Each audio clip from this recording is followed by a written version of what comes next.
We're going to be kicking off with the first game, though, and it will be over on Erangel. We're going to take to the skies.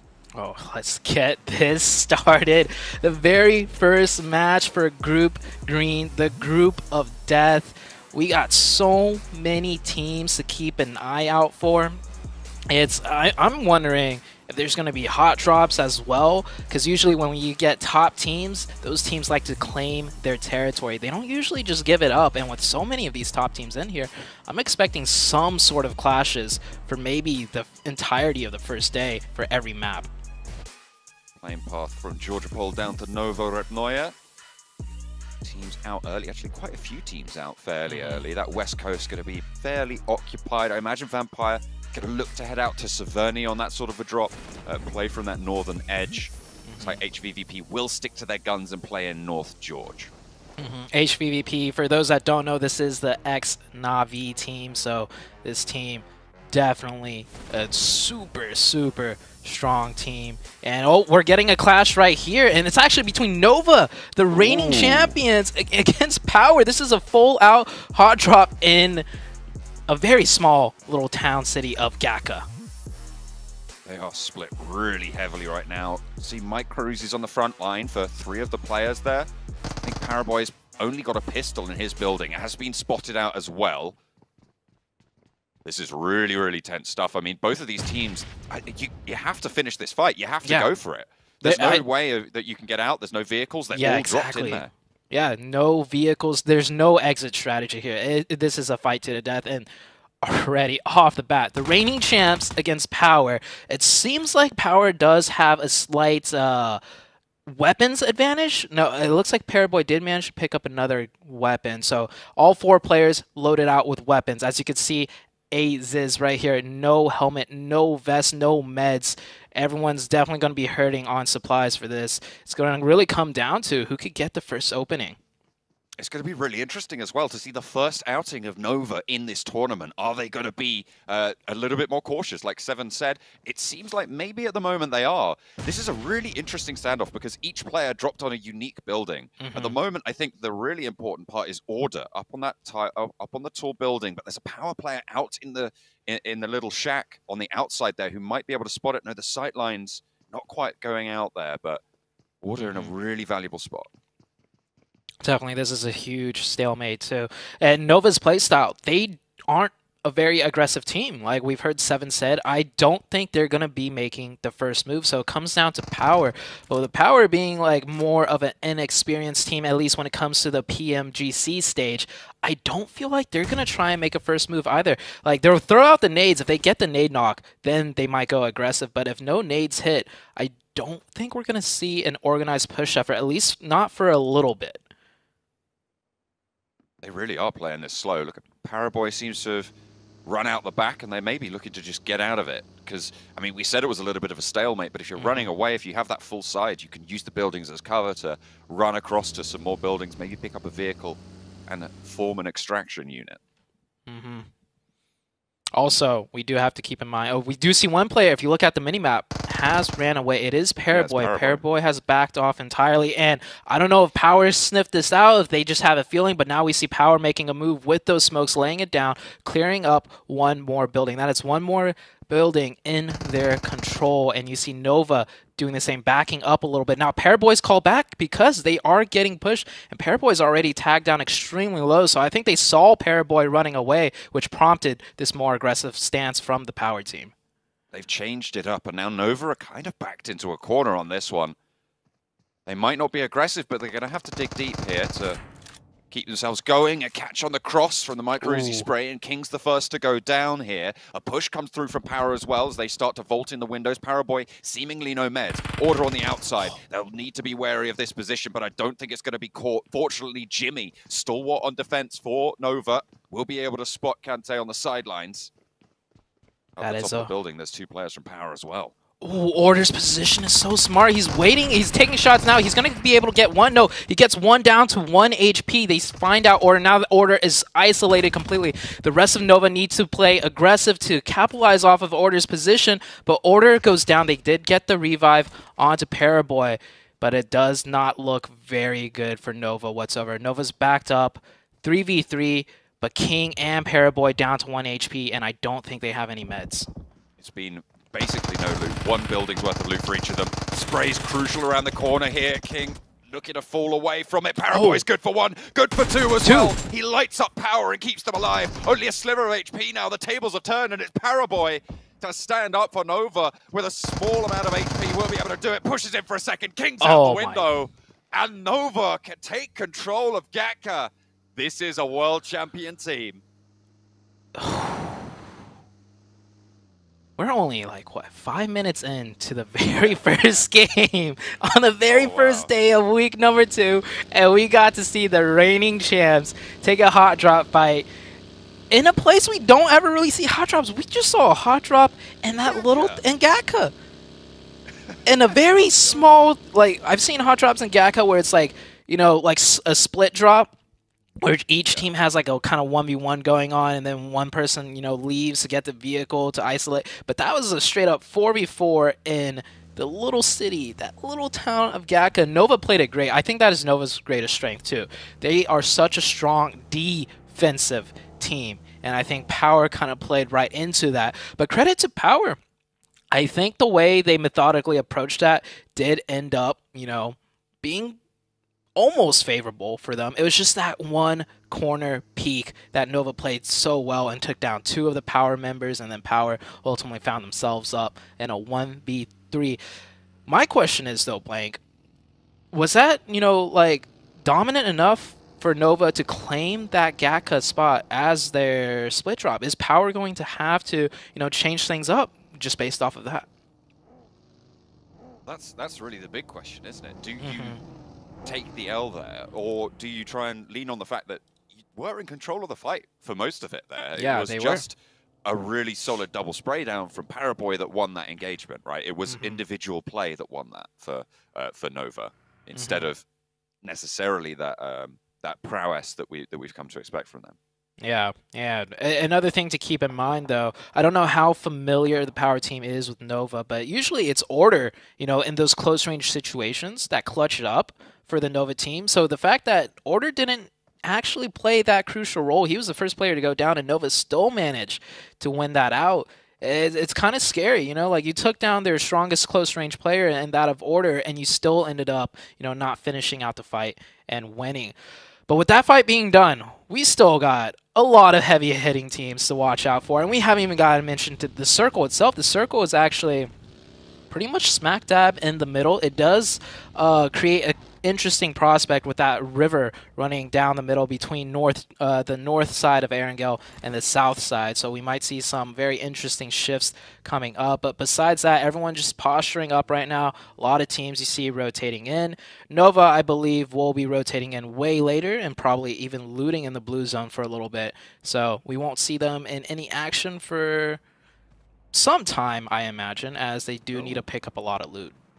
I mean, yeah, look at that. They're actually just into the circle now for Nova, which is nice. But Alpha 7 all the way down south. Circle pops again. It does keep that river split in things, but it leans a little bit heavier to the north, Zute. Just a little bit to the north. And with a new change, we might not see... So we were talking about the circle changes earlier, right? It doesn't hard shift as much. The circle doesn't shrink as much. I think that makes this zone more difficult than ever before, because usually we'll see some sort of hard shift, and then teams by the 3rd circle will know, okay, it's the north side of the river, or okay, it's the south side of the river. But this one, we might keep that river in play the whole way through, which puts a huge question mark on everyone's mind throughout the rest of this match. And here's another fight coming up. We do have 2 teams going out, and we're already seeing 2 players went down. Y'all here, or the Alliance, or... This is Yoodo Alliance, yeah. Yeah, Yoodo Alliance. There we go. Yoodo Alliance going in against Fireflux on the top of the hill. At the moment, Fireflux taking the majority of the punishment. They've lost a player already, with 1 down on both of the sides. That leaves it in a 3v2 after those reses, a 4v3. And it looks like they're just going to try and disengage from this one. Solus will be left out to dry, so it's going to be 4 players for Yoodo Alliance still carrying on in. And Fireflux only on the 2 with Lutz and Ketch. A quick disengagement, because we did have that recent zone shift, so they're going to prioritize the rotation rather than continue that fight, and they were in a big disadvantage as well. And Alpha 7 coming in from the blue zone after looting military base does end up running into Nova. So this is definitely a domino effect 3v4 situation. I believe Alpha 7 here with 4 players up, probably better looted as well. And Alpha 7's one of the strongest fighting teams. We see them take 4v4s all the time. This time it's a 4v3, and King needs to move out from that nade. He does dodge it. I don't think King knows where Carrillo is. That nade's going to hit. Must have seen that nade come through. No, it's just short of the car. Carrillo wants to put another one towards the back there. This time it should be on target. Bounces off the bonnet and on to King. That's what you're looking to find. But in the meantime, the remaining 2 players, POWR and Jimmy from Nova, will have flooded around the edges. Carrillo might have been leapfrogged in terms of priority movements, but cuts down POWR on the cross. He thought he was safe with the smoke, but Jimmy's there now. Last player for Nova and Alpha 7. They're going to swarm the Sharks themselves. Revo careening over the top of that ridgeline there, pushing in.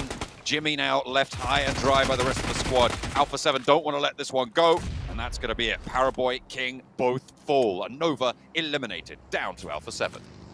Yeah, Alpha 7, a great pickup there for 3 points. We saw they were just rotating. The other 2 members were trying to find a spot in zone. They were not expecting that fight. Nova as well probably was not expecting that fight, but that is Nova already out in the first match. They do pick up 4 points though, and I think for Nova, this isn't going to shake their confidence whatsoever. This was a more of a strange start for them. Once they get into the groove of things, we'll probably see them do Nova things. The next circle shifts out to the northeastern side.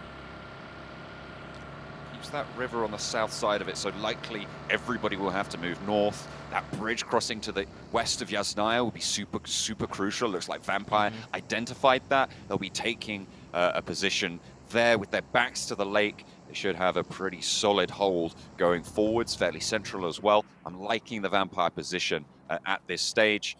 There's a lot of teams already with positions in this circle, though.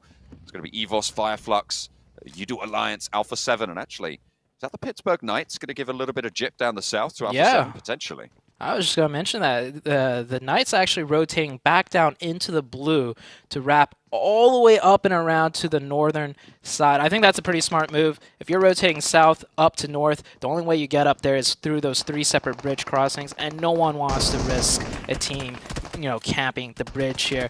But Damwon Gaming here find themselves in a tough position. They are pretty central of the map, so hopefully they'll get a few circles, but I think they're pretty much locked into this tower at this point. Not a very good spot to keep your vehicles alive, so no real exit strategies for them.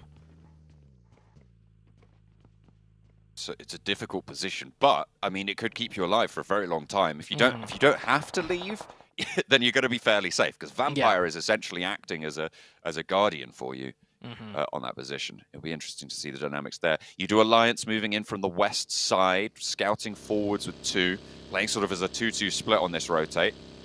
Repo Boy sailing on past HVVP further down the hill, currently playing there, 2-2 split in the compound of on the junction of those pathways.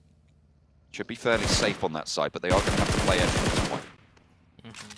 USG Donuts here taking a few shots at the Alpha 7 team, trying to creep on in onto the edge of zone. Alpha 7 always finds himself on the edge of zone. I mean, they loot military base, so they're very comfortable with fighting their way into the zone. This is going to be more of a difficult fight, though, as we do have the Knights rotating in here very late as well, running into HVVP, taking a lot of shots. 2 players going down really low health. Spec is knocked out of the vehicle. Tensa down to 1 HP, and he also gets caught by Kitsune right there. Long-range monsters here coming out of HVVP, and that is the Knights down to 2 players already.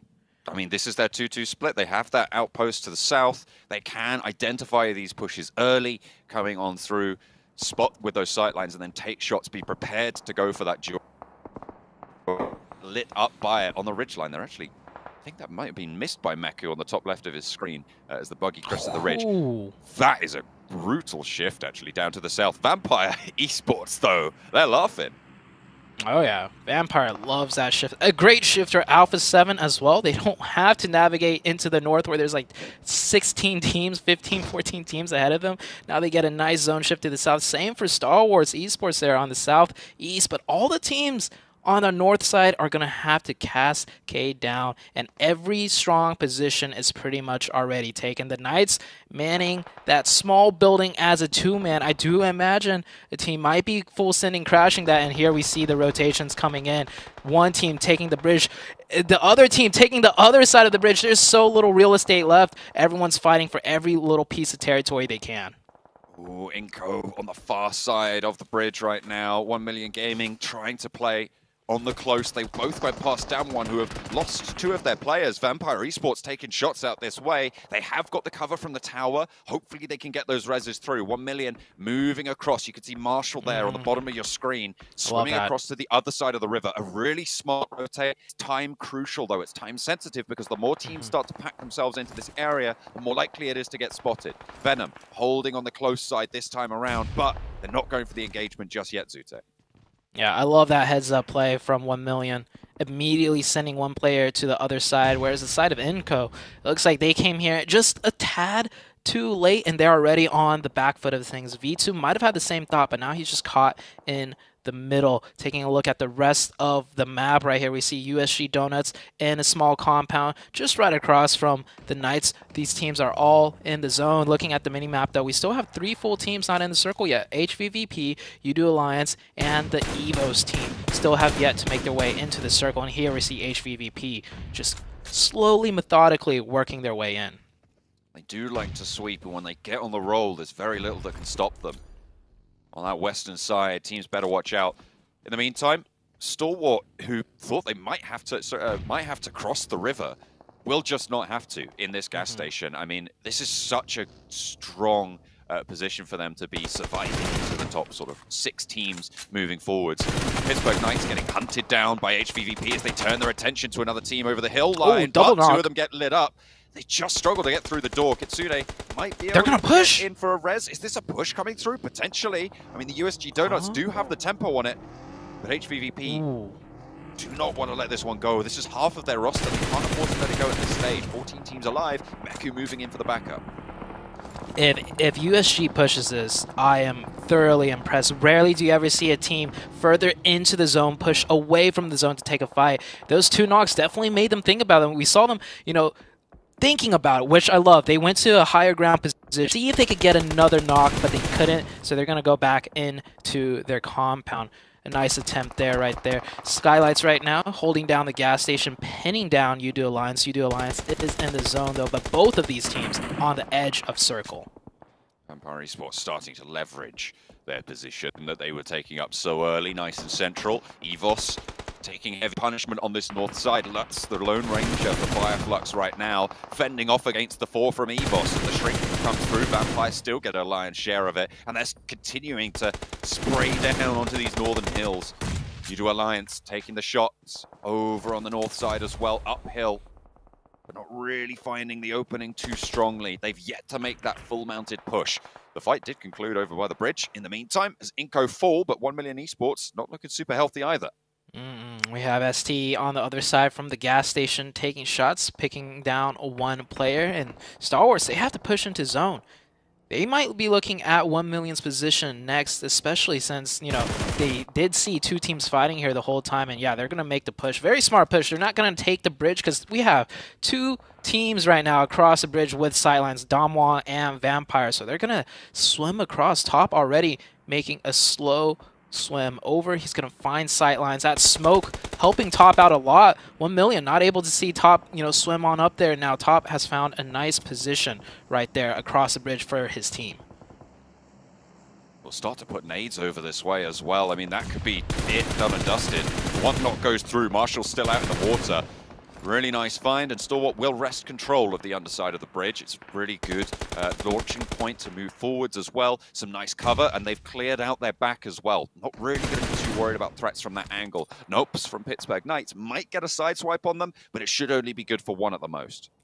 Yeah, I think most likely Coops should just play quiet. He can maybe knock 1, knock 2, but this is STALWART, so they're going to return fire and at least, you know, so that Coops can't finish any players off. Here we have HVVP taking their time, making their way in already for easy eliminations, and I don't believe players really took any damage so far throughout the entirety of this match, so looking very strong. They have the western side of that zone within their control. Yeah, I mean, those 2 knocks coming through from USG Donuts seems to have been recovered really quite effectively here. And now it's their turn to take shots over towards USG Donuts. They did just come off the back of a fight as well when they did take that double knock, but it's really, really solid on the west side. EVOS on the north did manage to move through, but they've been a little bit slimmed down, playing on a lightweight setup with only 3 of them remaining. Microboy did fall. Flux fighting on pretty valiantly here, but a nade is going to fly forwards, pushes the fight into it, but it's not going to be good for any more than a tickle of damage as Fireflux finally eliminated. And also, Bacon Time and Alpha 7 got into a 4v4 engagement that we didn't get to see, and Bacon Time actually came out on top. Alpha 7 also eliminated. Pressing the ridge against the USG Donuts. Finding the shots. The sprays on the ridgeline are really good from the USG Donuts. Nearly taking out Tixi. Very, very close by. Hang on a minute. Speaking of close by, Kitsune's right up and in their grill. Ooh. Goes very low. Needs to be careful. But them shots from the ridgeline, he baits the peaks out wide and falls back on the back line of the rest of HVVP. Tixi dismounted from the top. Eku under fire now from the north side. This is it's gaming third partying onto the shots. Really, really crucial part of this fight. It rolls around the outside here, draws out the nades, draws out the shots, allows to get that heal off. Half HP, playing close training around the door frame. Bursts it off its hinges. More players there. Spots one, pops up, doesn't quite get the knock. Needs the challenge now and cuts another one down. Kitsune playing well on the outside here. Wants to put a nade, actually drops the smoke to give them a little bit more leverage, but another of HVVP for the USG Donuts standing strong. SKYLIGHTZ Gaming on the north side of this, however, in the meantime, taking on Yoodo Alliance and doing the job well. And this is so crazy. The fights everywhere, every which side. Constant fighting from top-tier teams. HVVP is still engaging with USG. That fight's not done and over just yet. And we do see Bacon all the way on the south. I'm looking at the minimap. They're spreading wide. They're looking to maybe third-party that fight. Meanwhile, on the northern side, these teams still have to move on. And once again, the circle shifting a little bit more toward the southern side. Finally have their stronghold right now. SKYLIGHTZ Gaming, 5 eliminations, 3 players remaining. One of the strongest spots there, northwestern edge. 3 teams left currently with 4 players alive. That's Vampire, Down 1, and USG Donuts. They're not all out of the woods just yet. Bacon Time, they're going to scout around with this buggy. They've heard the gunshots from this area. They want to try and get cooking. Matic. The last one up for HVVP. Very quick switch right there when they knew they were starting to lose the fight. He plays quiet, plays slow. Damwon Gaming pushing into the Vampire Esports. They were friendly neighbors for most of this match, but now no longer as the new zone has shifted towards closer to the Vampire. 1 million third party consistent shots on one team, but both teams, they're looking to make their play now too. Everybody catching flack there. Vampire on 3, gets knocked on a big push in forwards. Will get the flush their way, but it will be the end of Down 1 as they go for a push, spoiled really entirely by 1 million Esports. The 2 players there really playing pivotal on the outside, and they're going to have oversight on the lead from this compound, which will be coming through any minute. Yeah, they have that compound, but still not in zone. STALWART's also not in zone. I do imagine they'll go out next, unless POWR Action could hit some nasty shots onto the Bacon players, but the Bacon players are watching them like hawks right now. They're going to have to crest over wide into the open and take some insane challenge shots right there.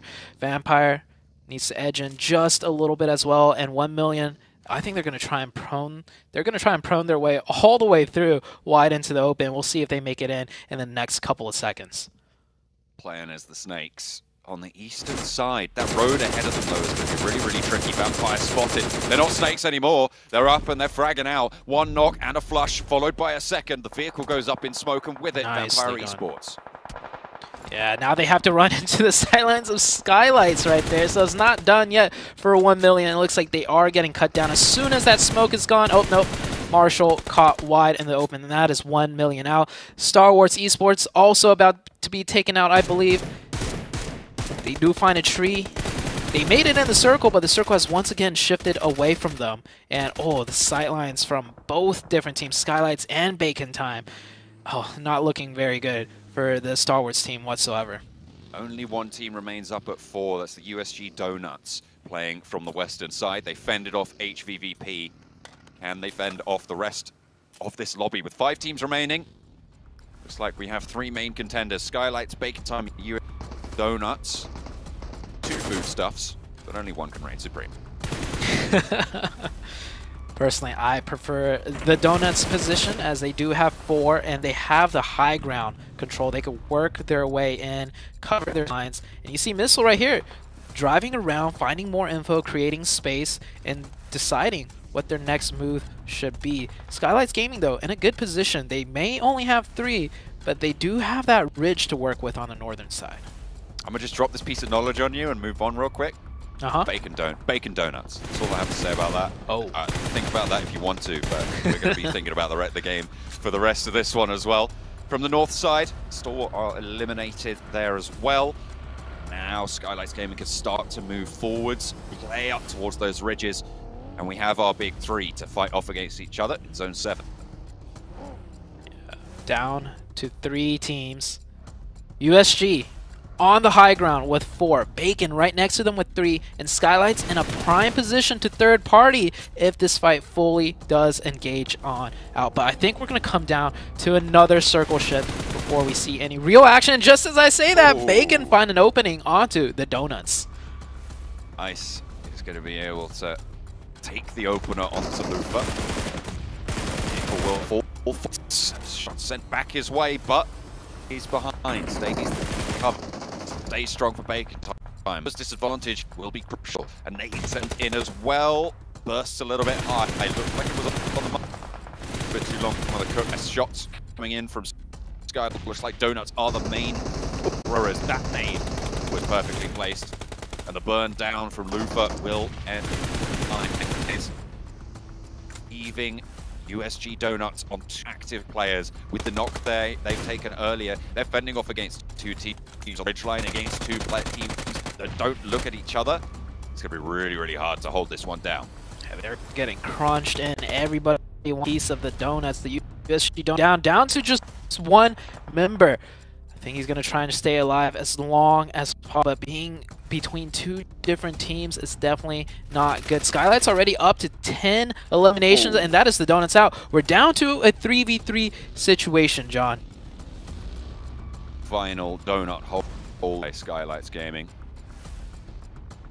And they will be taken out of the lobby. 3 versus 3 across the ridgeline. It's a really open field here, Zute. There's minimal cover, but that ridgeline providing a lot of terrain cover. Not really going to favor anyone in this circle. It's kind of split down the middle. Yeah. This is a pretty even stalemate in numbers and in the form of the territory control. I don't see either team having a clear, distinct advantage on one another. It might come down to the next circle here. We see both teams trying to find angles, posturing up. Nima driving back and forth with the buggy, just surveying the land, seeing if there's a small edge that they could be, that they could take. But I think the ultimate determination is going to come down to which side the circle's going to shift to, more to the north or more to the south. Well, we're going to find out in just a couple of seconds. I think we've got 5 seconds until the zone has fully closed there. Shots over towards some of the players. I mean, that does give a bit of information about Homestyle's position. Sprays over to Nima, so they know one player's location. Information gathering for SKYLIGHTZ Gaming. Aim Really at these done. maneuvers. And he moves forwards. He knows his position is known, and he can leverage that circle. I mean, it's not going to come through because it's going to shrink right to the middle. I don't think either team has any nades. We would have seen some being thrown at those trees right across the way, so... Well, there's a molly. Oh, that molly's good! It gets down pushes, 1. It pushes Mafia Boy off the cover and into the sightlines of the Bacon Time squad. Will be cut down. No way you can go for that res. Noise up high near Nima. Crawling around near the buggy, near those smokes as well. Taking a central position could be important, but picking up these players more so. Style up close as well on that bottom of the hill position. Always with the sprays, with DP playing the trick. AJ's got a nade. That nade could be crucial in evening up this fight, but oh, 3v1. It's just AJ now remaining, and Bacon Time looking to sweep across the hillside, remove SKYLIGHTZ Gaming from the lobby, and they will do just that. It is Bacon Time, with the pink stripes down the sleeves for the first chicken dinner. It is Bacon Time indeed. Bacon Time taking the first match really well done. I think there was one very crucial rotation that they made earlier that we didn't even get to see, because remember, we only saw STE down on the south, but Bacon Time actually rotated all the way around from somewhere and ultimately came up from the south and just took out and swept the floor against everyone. And they also fought against Alpha 7 in a 4v4 that we didn't catch on camera that they won. So a really well-deserved victory for the side of Bacon Time. Absolutely. High fives all round. I mean, fully deserved.